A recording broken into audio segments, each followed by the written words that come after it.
श्री शिवाय नमस्तुभ्यम। हर हर महादेव। इस चैनल पर गुरुदेव पंडित प्रदीप जी मिश्रा के उपायों को आसान भाषा में, सरल भाषा में समझाया जाता है ताकि आप अच्छे से समझ के कर सकें और आपसे कोई गलती ना हो। तो आज हम बात करेंगे मकर संक्रांति के उपायों के बारे में। सबसे पहला उपाय है 14 दीपदान वाला। 14 दीपदान मकर संक्रांति के दिन कैसे करें और इसका क्या फल मिलता है, तो आइए जान लेते हैं। सबसे पहले, अगर आप दीपक मिट्टी के लेना चाहते हैं तो मिट्टी के भी ले सकते हैं, आटे के लेना चाहते हैं तो आटे के भी ले सकते हैं। परंतु यदि मिट्टी के आप दीपक ले रहे हैं तो वो बिल्कुल नए होने चाहिए, उनमें एक भी बार बत्ती नहीं लगी होनी चाहिए। तो ऐसे करके 14 दीपक ले लेना है, जो भी आपको लेना है, मिट्टी के या आटे के। उसके बाद उनमें बत्ती जो लगानी है वह आप लंबी भी लगा सकते हैं और गोल भी लगा सकते हैं। गुरुजी ने ऐसा कुछ नहीं कहा है, आपकी जैसी मर्जी हो वैसी लगा सकते हैं। और उसमें अब आपको घी लगाना है या तेल, तो इसमें आपको तिल्ली का तेल अगर मिल जाए तो तिल्ली के तेल के दीपक लगाना है, और अगर तिल्ली का तेल नहीं मिलता है आसानी से तो सरसों का तेल भी उसमें भर सकते हैं। ध्यान दीजिएगा, पर सरसों का तेल का अगर आप लगा रहे हैं तो उसमें थोड़ी थोड़ी सी सफ़ेद तिल्ली जो घर में होगी वो थोड़ी थोड़ी सी उस दीपक के अंदर डाल लेनी है। और अगर तिल का तेल है तो फिर तिल्ली डालने की आवश्यकता नहीं है।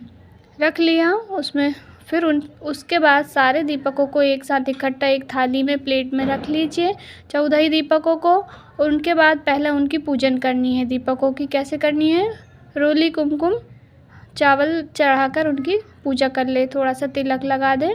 उसके बाद सारे दीपकों को आपको लगाना है। अब जान लेते हैं कहाँ कहाँ लगाना है। दीपक जो है आपको आपके घर के मंदिर में, जहाँ पर भगवान जी विराजमान हैं, वहाँ पर रखना है।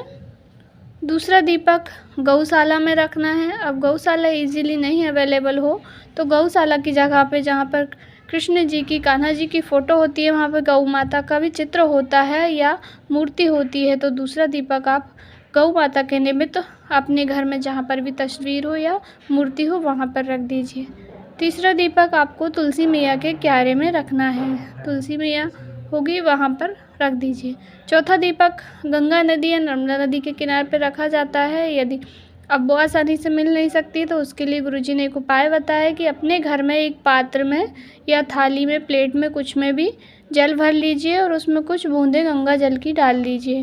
गंगा जल की बूंदें डालने के बाद एक दीपक को वहाँ पर गंगा मैया का स्मरण करके प्रज्वलित कर देना है, रख देना। और जब सारे दीपक जब आप रखें तो उनके नीचे आसन अवश्य दें, चावल के दाने, गेहूं के दाने। पांचवा दीपक आपके घर के बाहर मेन गेट पर, जो मुख्य दरवाज़ा होता है हमारा बाहर जाने का, वहाँ पर एक दीपक रख देना है 5वें नंबर का। अब छठा दीपक आपको आपके घर में दक्षिण दिशा में पितरों का स्मरण करके, जहाँ पितरों का स्थान होता है दक्षिण दिशा में, अगर आप लंबी बत्ती लगाई है तो उसका दक्षिण दिशा की ओर मुख करें, और अगर गोल लगाई है तब भी दक्षिण दिशा की ओर वह दीपक रखना है। और दीपक के नीचे हो सके तो स्वास्तिक का निर्माण ज़रूर करें। अब सातवां दीपक भोलेनाथ की चौखट पर, शिव जी के मंदिर में आपके राइट हैंड की तरफ, जब आप अंदर जाएंगे, अंदर प्रवेश करेंगे तब सीधे हाथ की तरफ, और बाहर आएंगे तो उल्टे हाथ की तरफ एक दीपक भगवान जी की चौखट पे प्रज्वलित कर देना है। 7 दीपक हो गए।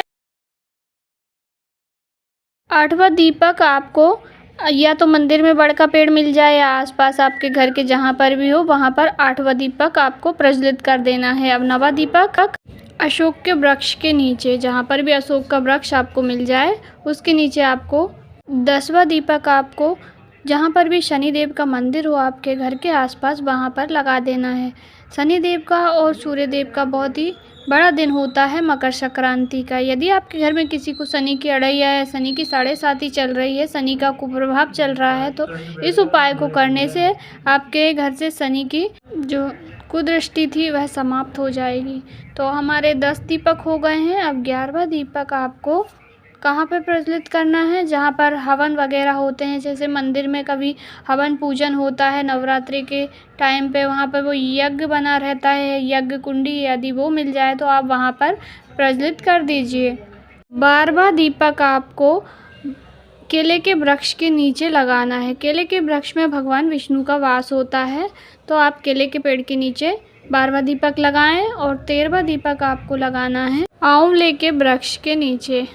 और जो 14 नंबर का आखिरी दीपक है उसको आपको लगाना है पीपल के वृक्ष के नीचे। हो गए 14 दीपक। गुरुदेव जी ने कहा कि मकर संक्रांति के दिन जो व्यक्ति 14 दीपों का दान कर देता है उसके जीवन से सारे कष्ट सारे दुख दूर हो जाते हैं, उसके घर में सुख शांति खुशहाली आ जाती है। तो मकर संक्रांति के दिन यदि आपको संभव हो तो 14 दीपक वाला उपाय अवश्य करें। और एक दूसरा उपाय और है जो बहुत महत्वपूर्ण है मकर संक्रांति के दिन।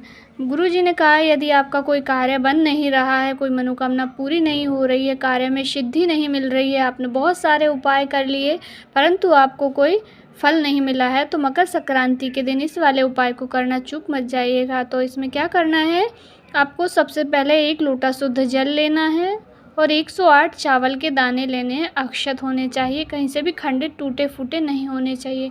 108 चावल के दाने ले लिए और अब आपको लेना है चंदन। अब चंदन आपके घर में जो भी हो, लाल चंदन हो तो लाल ले सकते हैं, पीला चंदन हो तो पीला ले सकते हैं, सफ़ेद चंदन हो तो सफ़ेद ले सकते हैं। तीनों में से कोई सा भी चंदन ले लीजिए। और उसके बाद आपको जाना है देवाधिदेव महादेव जी के मंदिर। किस समय जाना है, जब सूर्य उत्तारण हो, मतलब कि 7:15 के बाद आप कभी भी जा सकते हैं, दिन में पहुंच जाइए मंदिर। उसके बाद सबसे पहले एक जो लोटा जल है उसको आप उत्तर मुखी होकर के जल पूरा समर्पित कर दीजिए भोलेनाथ की शिवलिंग पर। उसके बाद जो चंदन है आपके पास, उस चंदन को भोलेनाथ की शिवलिंग के ठीक ऊपर चंदन लगा दीजिए, लेपन कर दीजिए।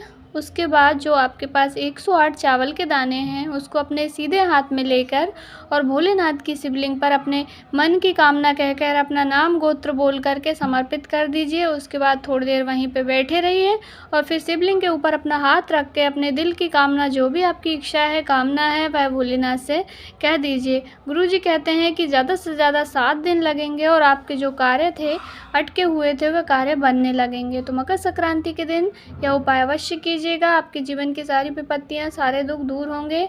यदि वीडियो अच्छी लगी हो, जानकारी अच्छी लगी हो तो लाइक ज़रूर करें। वीडियो से रिलेटेड आपके मन में कोई डाउट है, कोई क्वेश्चन है या कहीं पे समझ में नहीं आया, कुछ पूछना चाहते हैं तो कमेंट करके अवश्य पूछें। और कमेंट बॉक्स में श्री शिवाय नमस्तुभ्यम हर हर महादेव अवश्य टाइप करें।